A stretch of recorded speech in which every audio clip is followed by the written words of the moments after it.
This is a Hog Sports Network podcast.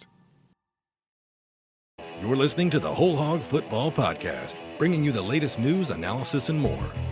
Here's your host, Matt Jones, with Scotty Bordelon of the Hog Sports Network and WholeHogSports.com. I'd say out of everything that's happened with Razorback football in the last few days, really the only thing surprising to me is how bad the offense looked against Mississippi State. There was no way you could have predicted that Arkansas was going to look that poor. And you could say, oh, well, they haven't looked good in this game. Mississippi State's got the worst defense in the SEC. I don't think it looks that way right now in the statistics because of just how good things look from the Arkansas game last weekend. But I think when we look back at the end of the season, Mississippi State's going to be right there with Vanderbilt, maybe Auburn, as the teams that are going to be, worst in the SEC and worse by a good margin. You think about what Mississippi State did before they came to Arkansas, and they gave up touchdowns on just about every other possession to Alabama and LSU and South Carolina.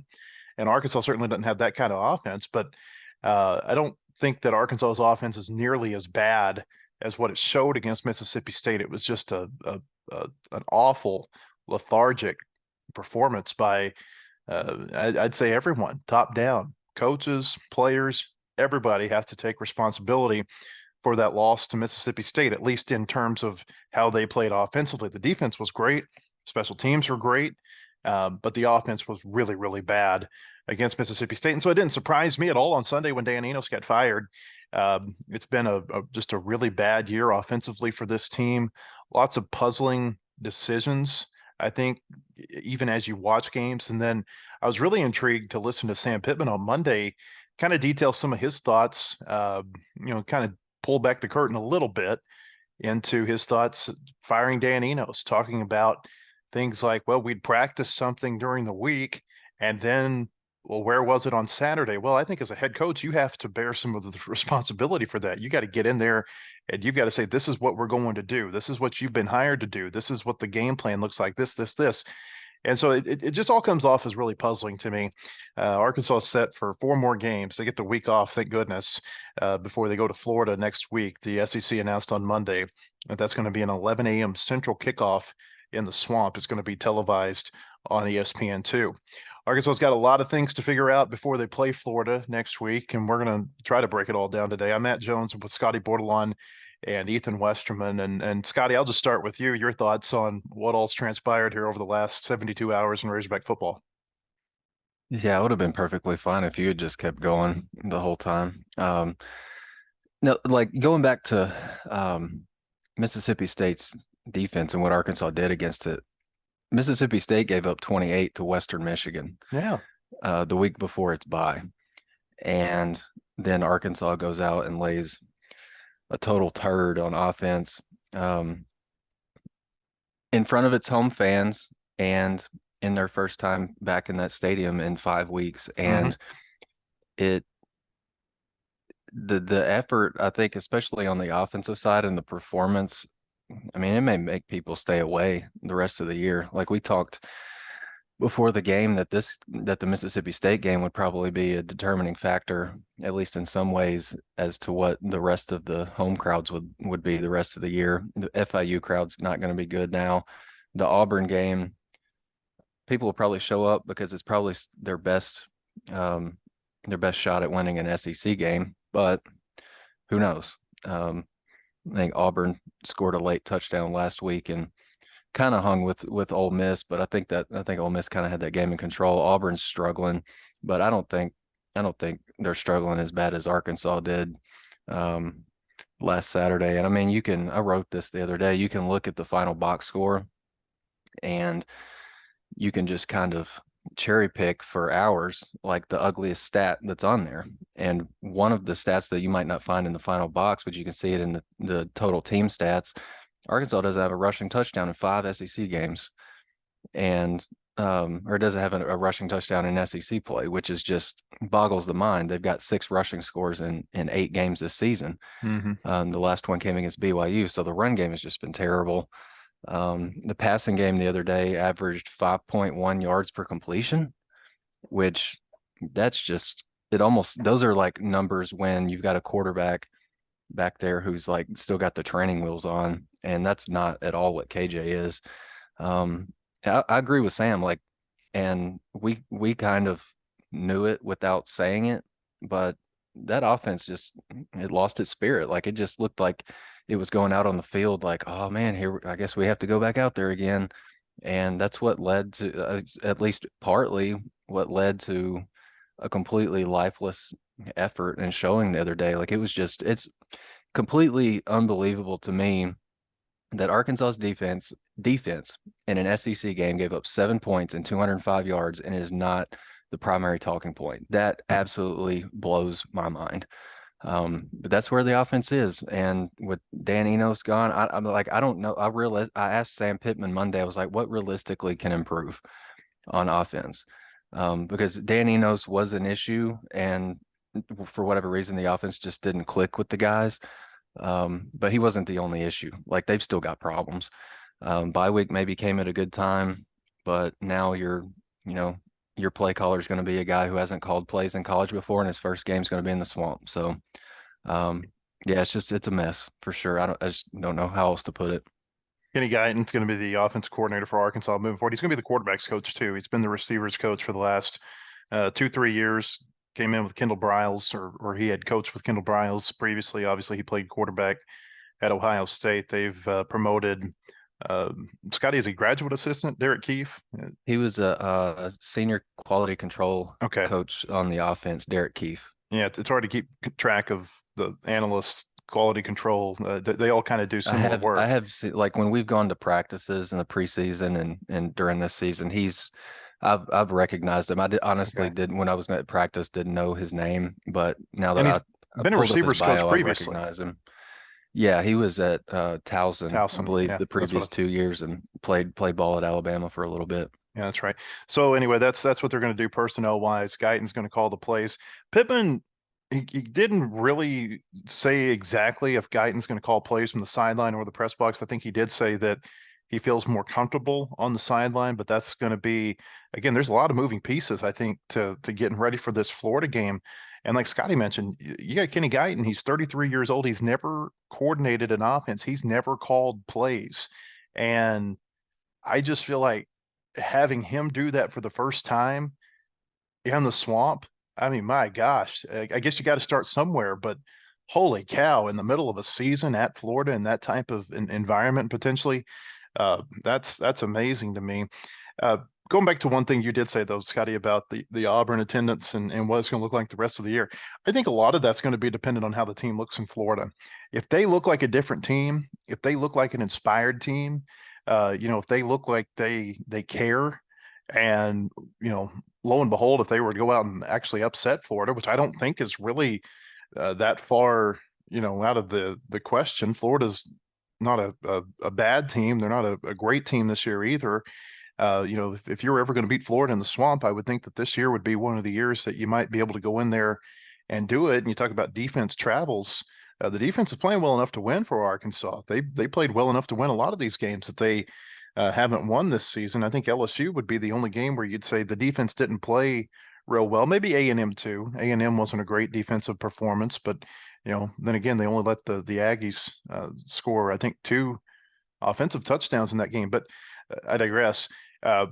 It goes. I think the Florida game's going to be a big factor in how people view the rest of this season, because they go to Florida and they don't play well and they play like they usually do in the swamp. They've lost every game they've ever played there by an average of like 23 points a game.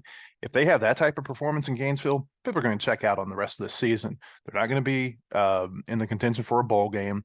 They're just hanging on for bowl contention, by the hair of their chinny chin chin. You got to win out. You got to win out. You got to beat Florida. Then you got to run the table at home. And you got a really good Missouri team at the back end of the schedule. I think Florida is going to be kind of the make or break point for a lot of people on this season. But as far as it goes, because I don't think Sam Pittman's out of the woods here. In terms of, he's fired his offensive coordinator. He has, obviously, I thought that the decision to fire Enos, which I don't think was an easy decision. He's got a $2.8 million buyout. He's less than 10 months into the job. that's going to scare away some potential candidates if Pittman's the one who is able to make that coordinator hire when the season ends. So a full-time, a full-time staff member to replace Dan Enos. I think that, people are going to be scared by what they just perceive from the outside, because people don't look at it the way we do. They don't see every snap. They just see, hey, he had an offensive coordinator. It was a guy he knew previously, and he's gone less than 10 months into the job. That's a scary proposition, I would think, as an assistant coach, if I was considering coming to Arkansas. But going back to, he made a difficult decision to fire Dan Enos. And, I thought on Monday it was a good look for Sam just to say, look, I don't want the buyout. I want to win. It was clearly the words of a coach who has not checked out on this season, but I don't think he's out of hot water. I think that he's got to show here over the final 4 weeks that his own coaching is going to improve, whether that be having the team more motivated, whether that be in-game decision making, which is something we've talked a lot about. I mean, how horrible of a look was it in the Mississippi State game where you're within Cam Little's range and you hesitate for 10, 15 seconds about whether or not you want to kick the field goal, and you don't use a timeout and you take a delay a game, and all of a sudden, your scoring opportunity is not there. It's just a horrible day all around for Arkansas. I mean, we've sat through Chad Morris years. We've sat through Brett Bielema years. I'm old enough that, when I was younger, I watched some really bad football under Danny Ford. But gosh, I just can't remember a lot of SEC games that were just that bad as Saturday, when you take everything into consideration, including the talent level. The talent level is there for Arkansas to be able to beat Mississippi State, and not just beat them, but beat them by double digits. And to have that type of performance, gosh, I thought it was terrible, because there have been years where Arkansas hasn't looked good in SEC games, and it's because you look across the line of scrimmage and they're not as good as the team they're playing. This team is good enough to be a 6-win team right now. They just haven't gotten it done, and I think it starts with the head coach. Had you told me prior to Saturday that Mississippi State would have 205 yards and score 7 points, just from all that I'd done looking at Mississippi State for the scouting report and everything for the magazine, I would have told you Arkansas, are they winning that game 35-7 or something? I mean, that's how bad Mississippi State's defense has been. I know we keep on harping on it, but you just can't say it enough. It was unacceptable what happened. I mean, nobody's been having that lack of production against Mississippi State. I don't care what they did during the bye week. You can't drastically change what you're doing that much to be that much better of a defense. It was just terrible. And really the highlight of the game was, with I think 12 and a half minutes left in the first quarter, whenever Arkansas gets the interception and kicks a field goal. That was, I think, Arkansas's last time in the red zone. I mean, it's not only that they weren't scoring, it's they weren't even getting close to scoring. And then on the one time that you do have a chance to score in a game that clearly you're needing points, it's a coaching goof up with Cam Little. And Mhm. here's my thing, at that point, it's like, you could have taken a timeout after that, and Cam Little's made a 56-yarder this year. You could have still tried to get a field goal. I get it, might have been playing field position, but in a defensive game like that, at some point you just got to trust your defense and try and get points where you can get them, because they weren't scoring in any other way. It just was ugly. I mean, if it wasn't the offense messing up, it was coach. I mean, it was just all around, like you said, just an ugly game. It was, I don't know, it was some of the worst football I think I've ever watched. I mean, the defense clearly came to play, and they've been playing well all year. It's just at some point, whenever you have an offense like this that can't do anything, you got to wonder if the defense is going to keep it up. I mean, I think what Travis Williams is doing, and um, clearly he's got a lot of buy-in from those guys on that side of the ball. I think that he's the type of coach that'll keep them still motivated, playing hard. But man, you can't have a performance like that again, or else you might see an entire team check out. I mean, I think Scotty said it earlier. It just seemed like on Saturday, it was like the offense was like, "Oh, we got to go back out there again." It was just ugly. I mean, all you need is 4 points. They're glutton for And punishment. I mean, it was just unbelievable. I mean, you really can't make up what happened, how bad it was. And just to think that Arkansas's, I mean, the offense hasn't looked good, but I mean, they went to Alabama and scored 21 points against a much better They're defense. competitive. Yeah. It's just what happened was unbelievable.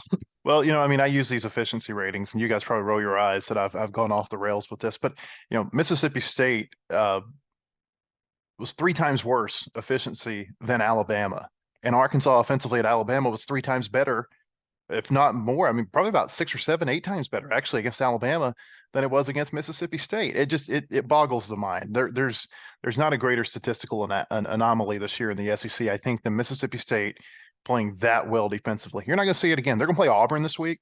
Auburn is the worst offense in the SEC, and it's not going to surprise me if Auburn scores 3, 4, 5 times against Mississippi State. I just don't think you're ever going to see this Mississippi State team duplicate that defensive performance that they had against Arkansas last Saturday. I heard somebody, you talked about how ugly it was. I heard somebody in the press box say, well, this looks like a junior high game. Well, I'd been to a junior high game 2 days before, Woodland and Grimsley, and it was way more entertaining than Arkansas and Mississippi State. There was, in Woodland Grimsley, there's a goal line stand by one team, and then there's a 99-yard touchdown. That was way more entertaining than anything I saw in this SEC game between the Razorbacks and Mississippi State on Saturday. And going back to Arkansas's struggles and some of the coaching decision, I'll tell you one number, when the Sharks start circling the water a little bit, when coaches get in hot water, you always see these stats, well, it's this and this and this, and people are making these campaigns against him. And we saw it with Houston Nutt. He was, this and this, and he had this record against Tennessee and Florida and Georgia, and you go on down the list. You're starting to see these things pop up with Sam Pittman too. But I tell you, the one number that really jumps out to me is the record that Sam has in one possession games. They are 0-5 this year in one possession games, and that comes on the heels of last year when they had all these really close losses to A&M and Liberty and LSU and Missouri. I think in their last 18 games, they have played 10 one-possession games, and they've lost 9 of them. That is a really, really bad look if you're a coach who's in hot water, like I think Sam Pittman probably is in right now.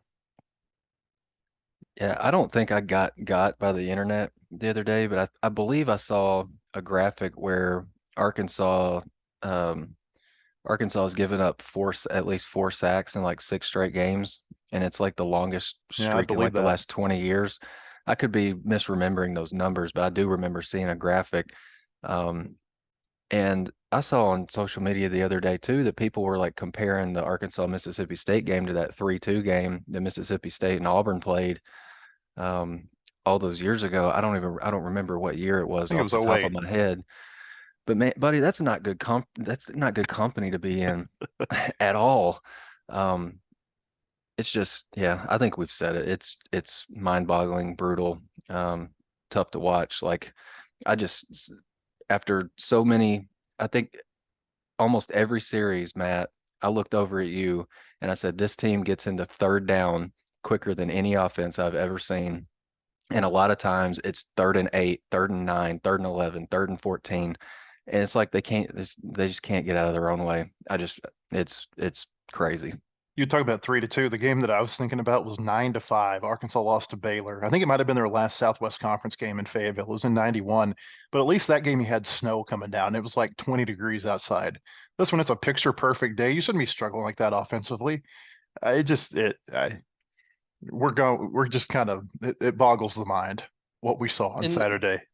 I mean, it's funny I still to me, can't get over Matt, it.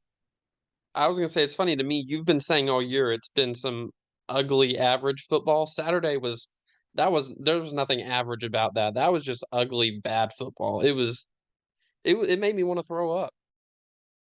We'll talk more about the Razorbacks and kind of the stretch coming ahead, what we think we might see in these games against Florida and Auburn, FIU, and Missouri going down the stretch in November. First, I want to tell you the Whole Hog Football Podcast is sponsored by Kendall King Design, Displays, Signage, KendallKing.com. That's KendallKing.com. The Kendall King Group family of companies plays to win, just like our hogs. We know how demanding retail marketing is today. From digital omnichannel creative services, through in-store signing and displays, and finally to social influence, we've got you covered. Our KKG Inc. family of companies Kindle King, Shopcart Creative, and Soapbox Influence are winning with multiple retailers and brands. We play to win and will be a winning partner for all your retail marketing service needs. Go Hogs! So Kenny Guyton's going to coordinate Arkansas's offense going down the stretch here. Defensively, I think we're going to continue to see good play out of Arkansas. I mean, Florida offense is a little bit better than maybe people give them credit for. They're in the top half of the SEC in these efficiency rankings. Auburn, I mentioned that they're at the bottom. Missouri, I think, is going to be a challenge for them because Brady Cook is playing really well. They've got Luther Burden, the third, a receiver who is a really good candidate to win the Biletnikoff Award, I think, this season, or certainly at least be a finalist for that award as the best receiver in the country. You know, one of the things that we mentioned a little bit ago, Pittman in his Monday press conference talking about, well, we practice these things and then you just don't see them in the game. And I think the main element that he was referencing there was rolling the pocket. I may have that wrong, Scotty. You can correct me if I'm wrong, but you know, he talked about that before. I think they went to LSU. We're going to roll the pocket more, get KJ on the move outside the pocket more, put him on the run, and we saw it some, but we just didn't see it very much. And so, you know, what the offense has kind of devolved into over the past few weeks is basically KJ Jefferson becoming a drop back passer, like he's Aaron Rodgers or something. And that's not his game. I mean, his whole career, all of these stats that we talk about, he's the leading touchdown scorer in Arkansas history, and he's up there in all these different categories. It's all been a byproduct, I think, of his ability to get outside the pocket, be a run pass quarterback, and I think that's where he's at his best. And he's certainly not at his best when he's dropping back 29 times like he did against Mississippi State. Pittman said that he'd rather see it happen 8 to 10 times that he's thrown from the pocket. And when you're trying to drop back and be a pocket passer with an offensive line that can't pass protect, it's just a disaster. And that's what we saw against Mississippi State on Saturday. So I'm interested to see how much this offense changes going into Florida. Florida is a pretty good defensive group, so it's not going to be the easiest deal to go in there and have a new look offense, if you will. I would caution people who think that Kenny Guyton being the offensive coordinator is going to change the offense, just drastically, because I mean, you guys know how long it takes them to put these playbooks in. They do it all spring. They do it in meetings throughout the summer. They do it in preseason camp. This isn't something that you can just totally, hey, we're throwing this away and we're going to bring something in new in the next 2 weeks. That's not how this works. Pittman talked about they're going to try to scale back the volume of plays and try to find plays that have worked or that, they think might work against Florida and have a smaller playbook moving forward this year.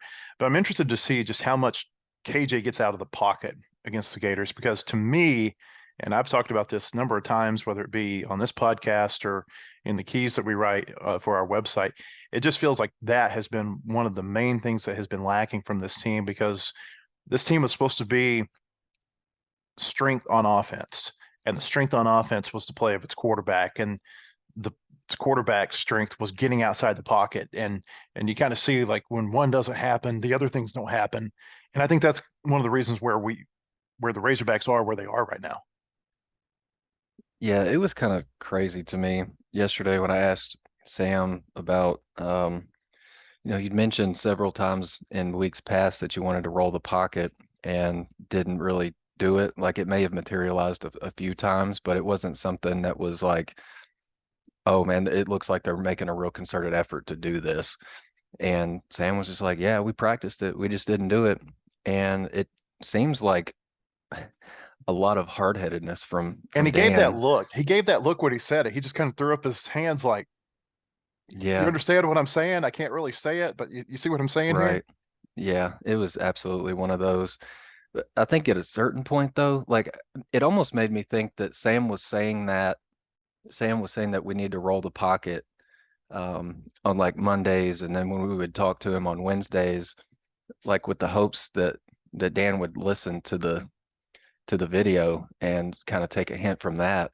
But I think, like, at a certain point, if you're not doing what you're practicing and what you're doing instead isn't working, it doesn't make sense. Like there's just a disconnect right there. And it seems like some it's not a good look.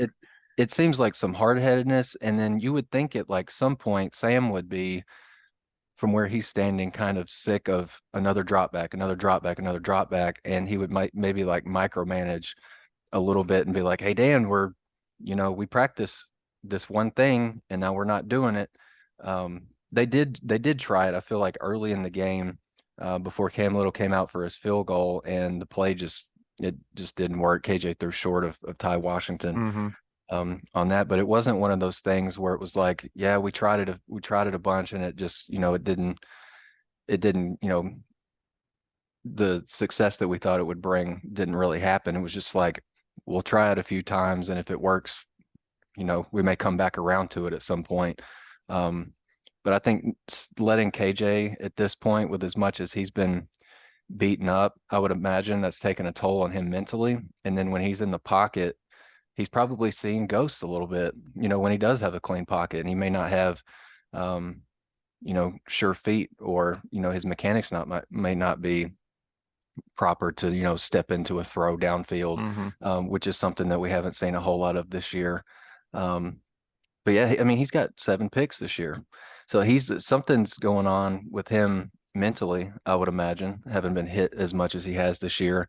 And it's got to be mental with him. Sam said that yesterday. It's got to be mental with him as much as he's been hit, because he threw 9 picks combined in his first 2 full seasons as a starter. Yeah, he's always been the type of quarterback that takes care of the ball. That incomplete pass, by the way, even though it was incomplete, I thought that was one of the best looking offensive plays they had all day. And that tells you about the type of offensive game that they had. That, we're talking about an incomplete pass is one of, at least it was designed well and it was executed well outside of the throw by KJ. It was just short to Washington, who was open in the end zone. Going back to that deal though, with we're practicing this and then we're not seeing it in the game. Is that not an indictment on the overall something? I mean, is that not an indictment on the head coach that what you practice is not what you're seeing in the game, and it takes until week 8 to make a change about that? That really struck me as really odd. It seems to me like there was a disconnect somewhere. You know This what I could be mean? one of It's those like, deals, Scotty. It's like Pittman is not an offensive. He's not like a Bobby Petrino or, where he's going to be intimately involved in the offensive game planning. That's not to say that he's not involved, because I think he is. But like a Petrino type is one, because he's such a great offensive mind, and you could say the same thing about tons of other coaches, whether it be a Lincoln Riley or a Gus Malzahn or whoever. They're going to, or maybe a Brent Venables, a defensive side at OU. They're going to be really involved, I think, in that side of the ball where their specialty is in their game planning. And I think Pittman is more. You hear coaches referred to as a CEO type, where you hire your guys and you let them do what they're paid to do. You're going to be involved in it to a certain extent, but he's not a real micromanager, I don't think. And maybe that's where these comments come from. I don't know. I'm just thinking out loud. yeah, I think it's just a disconnect. And it may have been one of those deals where Dan sees himself obviously as the guy on offense who, has control. And maybe he took the rolling the pocket thing as just like a suggestion. And Dan was like, yeah, I kind of know, I know what I'm doing here. But at a certain point, like as the head coach, you pull your head coach card, right? Like you've been practicing it, and you won't do this one thing in the game that might,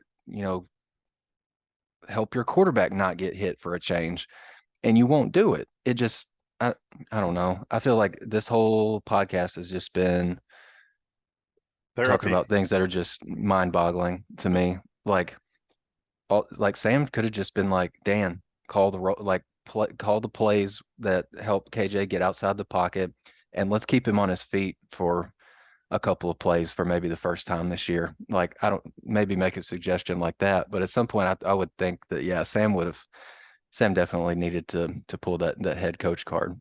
Yeah, it's just very odd. A lot of things that have happened here over the last few days in terms of what's been said, whether it be Pittman after the game admitting, I didn't know what to do with the field goal unit, or the thing he said yesterday about we'd practice it, but we didn't run it. And I don't know, just kind of strange. I do want to go real quick. I looked up these numbers about Dan Enos' offense, and again, this is just 5 games in the SEC, but this is against the other offensive coordinators over the last several years, and how efficient they were in the SEC. And really, the 2 numbers that stand out to me: Dan Enos, this year Arkansas offense has a 233 offensive efficiency. They have scored, let me look this up, 88 points in 54 possessions of SEC play. And over the last 4 games, that's 57 points in 46 possessions. That's really bad. That's 1.24 per possession. You look at that versus what Kendall Briles did here last season, and the numbers were wonderful last year. I mean, they had a 336 offensive efficiency rating. That's over 100 points better than what they're at through 5 games this year. They had 226 points last year in 96 possessions. That's 2.35 points per possession, so almost a full point better per possession than what they're scoring this year. And that's with a lot of the same personnel. I know the offensive line is a little bit different. They lost some offensive linemen off that team last year. They've got some different skill players. They don't have Rocket Sanders. I think that's that's something that you have to account for, the fact that he hasn't played. But I still think they've got some capable running backs that just, for whatever reason, aren't getting the job done, whether it be the offensive line, whether it be the back, whether it be blocking of the receivers and tight ends, or most likely some combination of all of those things. Just Enos's offense just not nearly as efficient as what we saw last year under Kendall Briles. And when you take, and I go back to Enos's first year at Arkansas in 2015, the year before they'd been horrible under Jim Chaney, 223 offensive efficiency rating in 2014. Enos comes in, they have a 410 offensive efficiency rating. That's the best Arkansas maybe has ever had, but it's certainly the best in any of the numbers I've ever pulled. And that includes the Petrino years. Better offense than what we saw in the Petrino years. That's a real high praise. But on the flip side, just like we noticed how drastically improved they were from 14 to 15 when Enos came in, we noticed this time, because of how good they were last year with Briles. Maybe we didn't appreciate it at the time, but how good they were last year with Briles, it really stands in stark contrast to just how poor they were this year. For sure. I think always on the heels of something that was a lot better. I mean, this year just it's just you weren't used to seeing Arkansas, especially not be able to run the ball. And I think that's just dictated everything, honestly. Like, they can't run the ball, so they're always behind the chains, and they can't pass block, so they're always getting sacked. It's just, yeah, it's just the offense isn't functioning. I mean, and you even think last year, I don't know what those efficiency numbers, I know you said last year's was over 100 points better, but I bet even that 2021 season Yeah. was probably even higher under Yeah, Briles. a 330 efficiency rating in 2021, basically the same as 2022, just a little bit lower. Yeah. They were just pretty consistent as far as, I mean, they weren't by any means like the best offense in the SEC or anything, but I mean, heck, you take one of those Kendall Briles offenses either year of that and combine it with Arkansas's defense this year, and who knows what record they have. I mean, all these have been one possession games. It's just, it's honestly, the defense or the offense has been that bad that, I mean, it's just crazy to me. It's like if you take any bit better of an offense, this, who knows, they might be a 4 or 5 win team right now. Yeah, or more. I mean, or more. I think they could have easily beaten Ole Miss with a better offense. I think they could have beaten Alabama with a better offense. I think they would have beaten BYU with a better offense, potentially. Would have won the other day with a better offense. I think you could be looking at a 6-win team right now with better offensive numbers. I mean, wouldn't you think? Yeah, I mean, I would certainly think so. And I think one of the biggest things for me is just like this offense just lacks any kind of explosiveness whatsoever. I mean, and the other day was a pretty good example of that. KJ had 3 passes completed more than 10 yards downfield. He, like, in years past, he's done that on a single drive. And we're to the point with this Arkansas run game where if they pick up 5 yards, like, the stadium goes nuts. And we got so used to seeing 5, 6, 7, 8, 9, 10-yard runs in the last couple of years that we were almost kind of numb to it. It was like, yeah, this is what this offense is supposed to look like. And then, you know, if a Arkansas running back gets the ball in the backfield without getting hit, it's almost a cause for celebration too. It's just like, hey, I'm able to get to the line of scrimmage without, you know, trying to get a 300-pound defensive tackle off of me. It's just weird, man. It's just, there's no explosiveness whatsoever, very few deep shots because you can't protect long enough. And really, honestly, your best plays in the pass game were with Rocket in the last few weeks in the screen game. And I got pretty frustrated, honestly. I normally don't get real frustrated. It's just kind of like, sometimes it's funny how bad it can be to me. But the other day it was like these receivers kept running like 5-yard routes, and this offense cannot nickel and dime the ball down the field. It just doesn't have the willpower to do that. I think I'm an optimistic person by nature. And so I still feel like it wouldn't surprise me if Arkansas went into the Missouri game at 5-6 with a chance to go to a bowl game. But I think it all hinges on Florida. Obviously, it all hinges on Florida. They got to win to be in that position. But I think if you beat Florida, you take the momentum out of that and you can beat Auburn at home. Obviously, you should beat FIU or something's really wrong. And then you could be 5-6 going to the Missouri game. So the season, it's not going to end like a lot of people wanted it to. That's a given. But I still think that there is a chance to salvage something out of this year by getting to a bowl game, even if it's the Birmingham Bowl. Do I think it's likely? No, I don't. I think they'll lose to Florida. But it wouldn't surprise me with the way their defense has been playing to go down there, an early game. You're not going to have the crazy night environment that might bother you in the swamp, with it being a later kickoff. Maybe they're able to go down there and win. But it's just it's been a rough few days for the Razorbacks. It's been a rough few weeks. I think we all know that. This is a team that's capable of doing a lot better than it has, but we'll see how the season ends. I still, and this kind of goes back to that optimistic nature, the fact that Arkansas has been as competitive in the games, I think still makes me believe that it's got some wins in there. Even the Mississippi State game, it would have been easy for that defense to check out with the offense performing the way it did, and all of a sudden lose that game 21-3 to Mississippi State. And the fact that they're still playing hard, even though they're not playing well in all facets, I think that is, you start thinking about, what do you say is good and bad about what's going on this year with the coach and all this. I think the fact they're still playing hard for their coach, that speaks volumes. And I'm talking about just the team as a whole, even though, we know what Pittman said about enthusiasm, lack of spirit offensively, and those types of things. All right, this is going to be our only podcast this week. We're going to kind of switch into basketball mode with Arkansas playing Purdue this weekend at Bud Walton Arena. And we'll be back with another podcast first part of next week to look ahead to the end of next week. We will do one podcast next week, a preview for Arkansas, Florida. Hope you come to wholehogsports.com before then to read all of our football and basketball coverage. For Scotty Bordelon and Ethan Westerman, I'm Matt Jones. We appreciate you joining us, and we will see you next time on the Whole Hog Football Podcast. The proceeding has been a production of the Hog Sports Network. Look for our daily podcasts on Apple, Spotify, or your favorite podcast platform. For more Razorbacks coverage, go to wholehogsports.com or follow the Hog Sports Network reporters on social media.